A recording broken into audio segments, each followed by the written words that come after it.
From our Toronto studios, this is the Muslim News on Muslim Network TV. Assalamu alaikum, I'm Aisha Ashraf.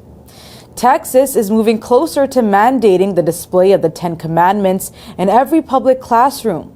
The Republican-led House passed a bill requiring all classrooms to post 16 by 20-inch posters of the Christian scripture.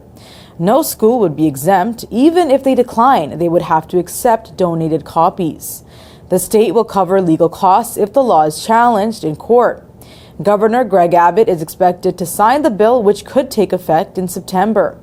Similar laws have been passed in Louisiana, Arkansas, and Oklahoma, sparking legal battles.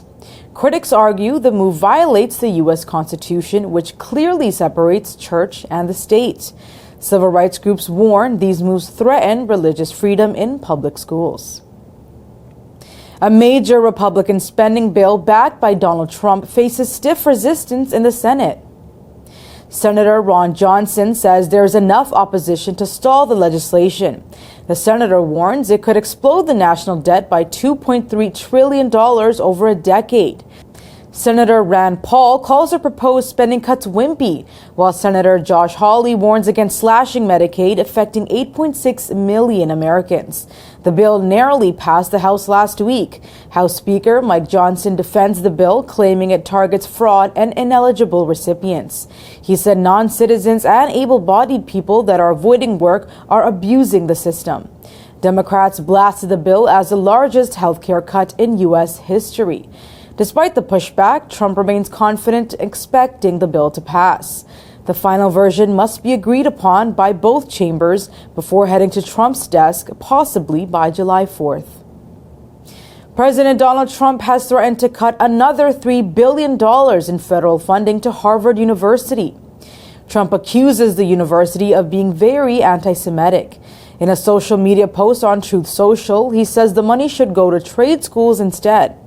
This follows a previous $2.2 billion funding cut over similar concerns. This brings the total potential loss for Harvard to $5.2 billion.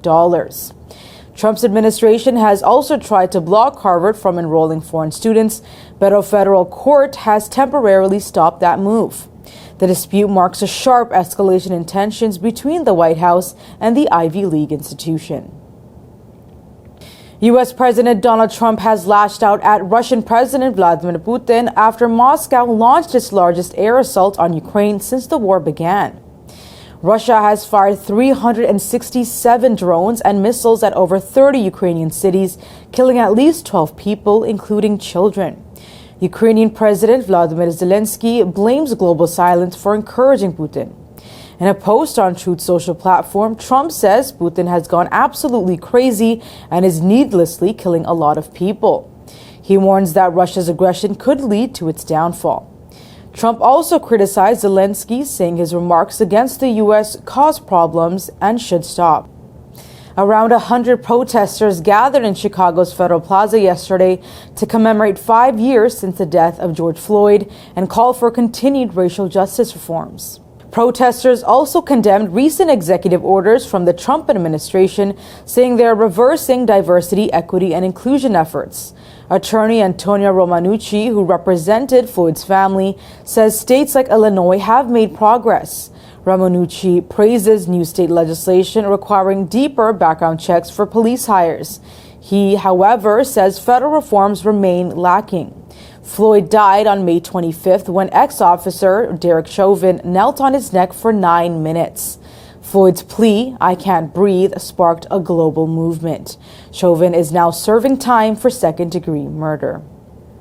A dual U.S.-German citizen has been charged with attempting to firebomb the U.S. Embassy branch in Tel Aviv. 28-year-old Joseph Neumeier allegedly approached the building on May 19th with a backpack full of Molotov cocktails. He fled after confrontation with a security guard dropping the bag in front of the embassy branch. Police tracked him to a nearby hotel and arrested him. Neumeier had reportedly made threatening posts on social media before the incident. He entered Israel in late April after traveling from the U.S. to Canada. The attempted attack comes amid Israel's ongoing war in Gaza, now in its 19th month. Israeli authorities deported him to New York, where he appeared in a Brooklyn federal court on Sunday.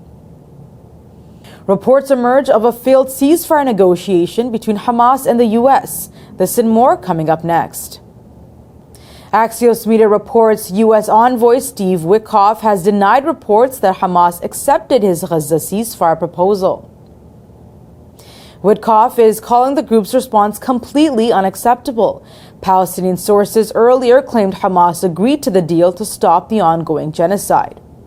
The proposed plan includes a 45 to 60-day ceasefire and hostage exchange. This comes as Israeli attacks on Gaza have killed more than 50 Palestinians since early morning. An airstrike hit a girls' school sheltering civilians in Gaza City, killing at least 36 people, including 18 children. Shocking footage shows a young girl fleeing a burning classroom after the Fahmi al-Jargawi school was bombed overnight. Health officials recovered severely burned bodies from the site. Israel says it has struck over 200 targets in the last 48 hours.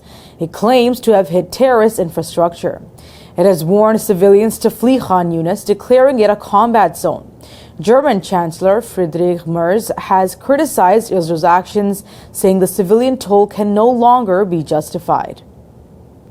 A group of over 2,000 EU officials has accused European institutions of failing to act meaningfully against Israel's war on Gaza. The strong-worded letter marks a year since the first appeal. In the letter, the EU Staff for Peace group blames the bloc's inaction for fueling unaccountability and allowing Israel's genocide of Palestinians. The group welcomes the EU's recent view of its trade deal with Israel, but calls the move devastatingly late as thousands continue to die and starve. The group urges the suspension of arms exports and the Israel-EU agreement, demanding real support for the International Criminal Court and International Court of Justice. The group also criticizes EU leaders for hosting Israel's Prime Minister Netanyahu. The European Commission has not responded to the appeal. Recently, President von der Leyen called Gaza's situation unacceptable, urging an end to Israel's blockade and the release of prisoners. The head of a U.S. and Israeli-backed aid group for Gaza has resigned, warning the plan compromises core humanitarian values. Jake Wood, director of the Gaza Humanitarian Foundation, quit ahead of the group's launch today. His exit adds to growing criticism from global aid agencies, including the United Nations. These critics warn Israel's plan to distribute aid will deepen control over Gaza and risk politicizing humanitarian relief. Despite Wood's departure, the group's board says, "Our trucks are loaded and ready." Israel's aid overhaul comes as it continues airstrikes and restricts aid flow. Humanitarian groups say only a fraction of the needed supplies are getting in. The move follows Israel's ban on UN Refugee Agency and accusations of Hamas infiltration. These claims have been refuted. Analysts call the new aid plan a cover for forced displacement and control. Iran's foreign ministry spokesman Ismail Baghei has dismissed media claims that Iran might freeze enrichment for 3 years to strike a nuclear deal with the U.S. Baghei's statement comes after a fifth round of U.S.-Iran talks. The talks have been mediated by Oman and were held in Rome. The U.S. wants Iran to end enrichment. Tehran calls this a red line it would not cross. President Masoud Pezeshkian says Iran can survive sanctions and won't beg for a deal. Despite these statements, both sides hinted at some progress. U.S. President Trump claims the talks were very, very good, suggesting news might follow soon. Iranian Foreign Minister Abbas Araghchi also spoke of signs of progress. But for now, Baghei has ruled out any interim deal. He says real progress depends on American goodwill, not pressure. A sixth round of talks is expected, pending details from Oman. King Charles III is visiting Canada in a symbolic show of support amid Donald Trump's controversial comments of annexation. The king is on a 2-day trip at the invitation of new Prime Minister Mark Carney. The visit comes as Charles continues cancer treatment with limited royal duties. He will open Canada's Parliament tomorrow, the first in 68 years. Canada's envoy to the UK says the king's visit reinforces that Canada is not for sale. Charles has already shown support for Canada in recent months, calling it a symbol of pride. But his role is delicate as the UK government tries to stay on good terms with Trump. King Charles and Queen Camilla will also visit parks, meet locals, and take part in a street hockey event. A shooting in Little River, South Carolina last night has left at least 11 people injured. Police say more victims may have been taken to hospitals by private vehicles. The gunfire broke out near the Intracoastal Waterway just before 10 p.m. local time. Authorities have confirmed the attack is isolated and there is no ongoing threat to the public. A North Myrtle Beach officer has also been injured when his own gun accidentally discharged. Little River is a coastal town near the North Carolina border and is popular for its fishing charters and casino boats. Police have not revealed the cause of the shooting. The investigation is ongoing.